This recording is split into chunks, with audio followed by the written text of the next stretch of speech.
It's been a little while since I've done a Gerry Anderson model, and as I said when I did the Thunderbird 3, it's an area of modelling that I've neglected for a very long time. So I'm back, and this time I'm going with the Shado Mobile from UFO, my favourite Gerry Anderson show, courtesy of a chap. I think his name was Ken. He's on one of the Gerry Anderson model making sites on Facebook. He offered this up for sale, so I bought it off of him. Thank you, Ken, if that was your name. And this is a model I had when Imai first re-released it in the late 80s, early 90s. I don't know what happened to it. I don't think I sold it. I've just no idea where it's gone. So I have it again, and I have again the beautiful box artwork. This is back in the days when, you know, you had decent artwork. Airfix have re-released a lot of their models over the last few years, and the box is nowhere near as enticing or as fabulous as they used to be in the 70s. And this is a fabulous piece of artwork. Look at that. How gorgeous is that? I don't know why the guys inside are wearing the moon base astronaut outfits, but they are. Maybe there's some sort of like germ warfare going on. I don't know. So open the box, and inside, I haven't really had a proper look at this. A lot of Japanese instructions, the actual instructions, and then this is the model. And it's strange because I remember this being bigger than that, but obviously it's not. There's my fingers. Maybe I'm remembering the old Product Enterprise one. I don't know. There is a challenge in this. I mean, it seems that all the parts are here, as you can see, all the way through. Somewhere in here, there's the bits for the motors and everything. Somewhere in here, yeah. The reason Sky 1 is on the cover is that you get a little mini Sky 1. I think the hatch at the back opens up and you can store him inside. I don't remember there being a pilot figure before. Oh, well, there's his arms and chest. Don't know where his head is. Just looking for his head. Nope, that's peculiar. Oh, no, there he is. There's the chap. No astronaut costume on. No, there is a little challenge, which is something that I had with another kit, I can't remember, in that over time, the decal's yellow. And I thought I was in trouble, but someone, somewhere, thank you if you're watching this, suggested taping it to an outside window and just leaving it in direct sunlight. And over the course of like a week or two, the sunlight gets this back to white. So yeah, that's what I've got to be doing.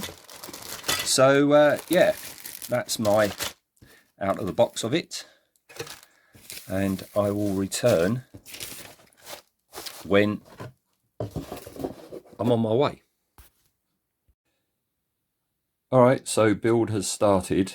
You start by putting these wheels on, because this is one of the little battery driven ones if you so wish. I don't wish, but I've put that on anyway. I might remove them. It all depends whether the tracks are going to be okay without them. So I've put them on for now, and I've had to put this little nice bit of detail on the back, but that's as far as I can go. Oh, and that bit on the front, that's as far as I can go so far on the underside.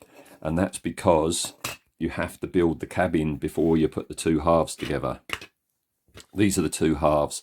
There's quite a bit of flashing around the windows and that to remove, but look at that. The detail is lovely. I don't know if it's accurate, but it is lovely. All right, so that's the two halves, and then I've got the cabin, and oh boy, this is the cabin. There's the little fella. Not that great, is it? He's got some dials though. Not that great. They're small windows, so you're not going to really see much.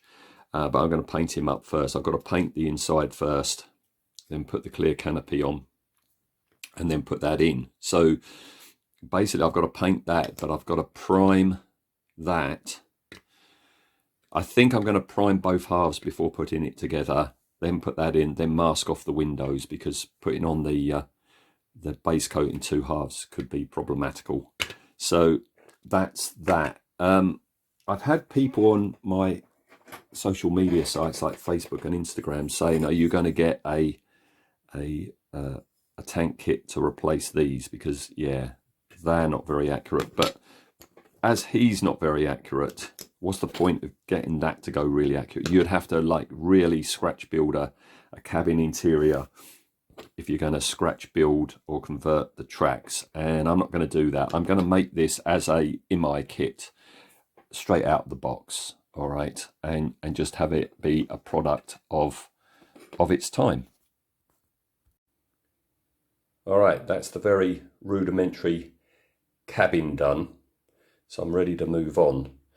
But the next step, I have to put the clear windscreen into the cabin, all right, and then attach Paul Foster there into it.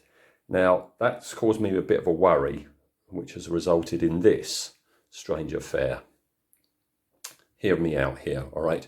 The clear windscreen goes in there, and then Paul goes in and under. And I was thinking about it, and I'm a bit worried about these windows, in that no matter how fine a masking tape I've got and how sharp a scalpel blade I put in, I can see it being a bit of a pig to mask them off before spraying.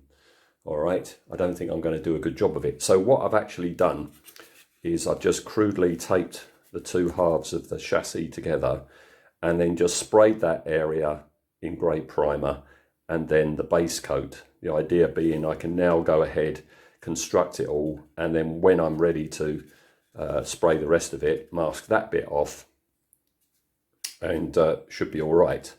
Okay, talking about the colour, I was researching that, and yet again, just like with the SPV, it seems to be a bit of a mystery as to what colour was used. All right, if I bring in this photo, all right, it's a bit shiny, but that's the colour of a Shado Mobile, which is a very, very light metallic blue.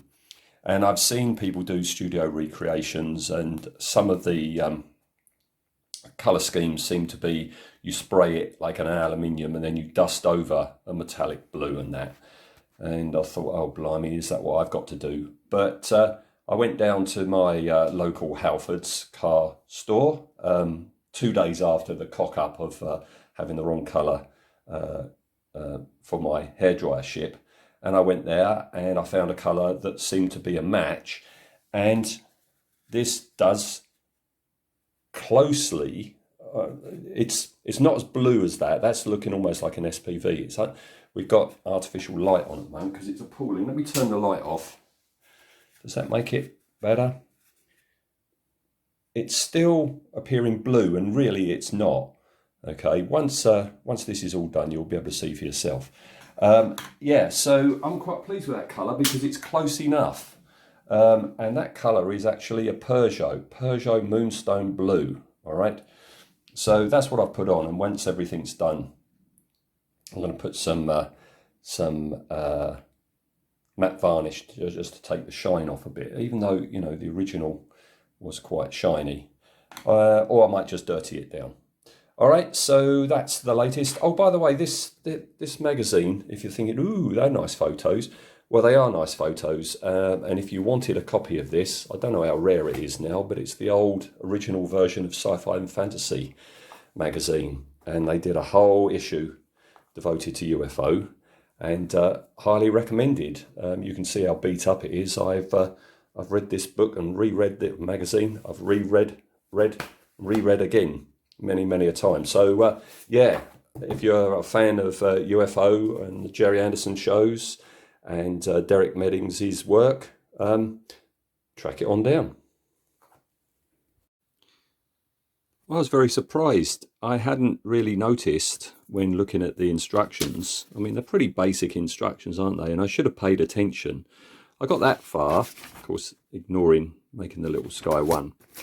And I put the bottom on. I didn't bother with these wheels. In fact, I didn't need those wheels at all either, because the tracks, when they are attached, I didn't need to put them on at all. No, what I had overlooked and only realised when I got to it is just the sheer amount of parts there are in this area to be put on.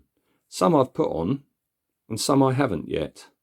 Like this little chimney little affair I haven't put on, and I haven't put the aerial on yet until the very end. I haven't put on that round thing, or that round thing. But I have put on, and you can tell which bits are new, because on the underneath them is the metallic paint. So this is new. There's this plate with those two tanks on. This little bit here, that bit that the aerial goes on, this handrail. All right, so that's all like that. And then when I can find the darn thing, where's he gone? Excuse me 1 second. There's this elaborate piece, this very distinctive piece, which goes and forms like the nose, just there like that, you see. Now, I've already painted that bit and didn't realise I'd have to add that bit. So the only way I can get around this is when I go to prime and paint the rest of it. I'm going to mask up the window area, and I'm going to paint that one separately and put that on separately. All right. So yeah, I'm pretty amazed by just the amount of bits, but I shouldn't be, because I've already said it's a very accurate kit, even though, you know, it's a glorified toy really. But look, if I get that magazine out again and then get the model, look at this shot of the top.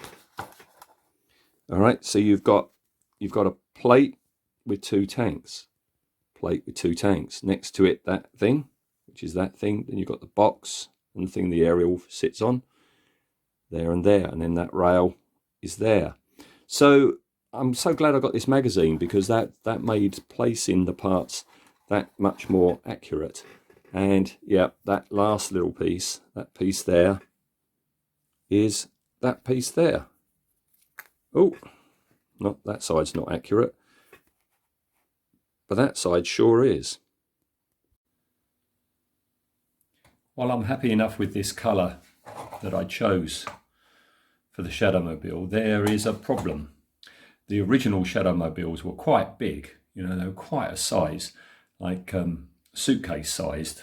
And if you use a automotive metallic spray on that, that's fine. But when you're talking about a small model, you've got a problem in that the metal flakes that make it metallic are way out of scale. And so you've got this shiny appearance, all right? So just to try and stop that, oh, by the way, that goes on the front. It's there, I'm saving that until the very end, all right? Yeah, no, just to try and dull that down and lose the shimmery effect, I'm next going to put on a coat of matte varnish. And there we go. It's amazing how a coat of matte varnish just eliminates the sparkly bits. If you're a follower of my Facebook or Instagram pages, you know what's coming up. Yeah, Decal nightmare. When I did the Imai SPV, I had a problem where not only did the decals yellow, but when I applied them, they were so fragile they broke up. All right. I'd had the foresight to actually scan them before I tried doing it, and that was good, because I sent the file to my friend Alan, and he printed them out on Decal paper, and that's what I ended up using. You might have seen the video on this channel. I didn't this time. I did think about doing it, but I wanted to crack on. I've got so many projects on the go, so I thought, no, they've whitened up nicely. They should be all right. Little did I know. Yeah, if you follow me on Instagram and Facebook, apologies, but I'm just about to repeat myself. First problem was they split almost immediately upon application. But that was all right. I managed to push them back together again by soaking the body with water and pushing them around. This was the worst side. Oh boy. I managed to get them back into shape and let them dry, but then they fell off because the adhesive, what adhesive there was left on the decals, just was non-existent. So I then put some gloss varnish down onto the model, laid the decal on it, moved it into place. Once I was happy with them in place, put more gloss varnish on, and it was kind of all right until I then sprayed some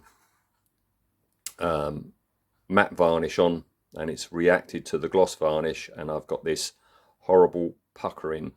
Somehow the decals had moved as well while the gloss was setting, so I've got this horrible orange peel effect. All right, it was worse than that. What I've actually done is I've touched it up. These areas where the peeling is the worst, the decal were disintegrated and was showing the metallic blue through, so I've patched them up with white. But what I'm going to do now is I'm going to weather this. I was going to weather it anyway and just have dirt and muck on the tracks, but I'm going to weather it even more. That almost looks like heat blistering, doesn't it? And there is an episode of UFO, one of my favourite ones, called The Sound of Silence, where they realise that one of the UFOs is hiding in a lake. And there's a classic Derek Meddings special effects sequence when the UFO comes out, and there's 3 Shado Mobiles at the side of Black Park Lake there. And yeah, so it's a brilliant battle, and I think one of them actually gets destroyed. So, and I don't know if it's Shadow 3, but yeah, I'm going to beat these up. This is going to be a beaten up, burnt Shado Mobile. It's the only thing I can think to do, short of removing all the decals and try and find somebody that's got just the decals to sell. So that's what I'm going to do, and I'll come back once it's all done. Terrible light today, so it's artificial light, I'm afraid. But here we go. Shado Mobile is done. I've dirtied him down quite a bit, and then I've had to, after I've dirtied down the wheels and the tracks, I've had to go in between the wheels and just paint that black, because it ain't hollow under there. So as I say, I've been doing some dirtying down, not an awful lot, not to the degree that I was going to be doing it, but a fair amount. And yeah, I certainly didn't do the burn marks up the side, you know, to create a blistering effect on the knackered decals. I'm just going to leave it as is. I'm a bit tired of this model now, but I'm very pleased. If it wasn't for the decals misbehaving, I would have been very pleased. I'm very, very pleased with that paint job. That's you know, almost spot on. So I'm very happy with that. Just not happy with the decals, and I'll tell you what, it has put me off buying any more vintage Imai kits, because yeah, and if I do, I will always have to scan them first, in case you've got a backup, you know. I can't do that again, because yeah, I've learnt my lesson here.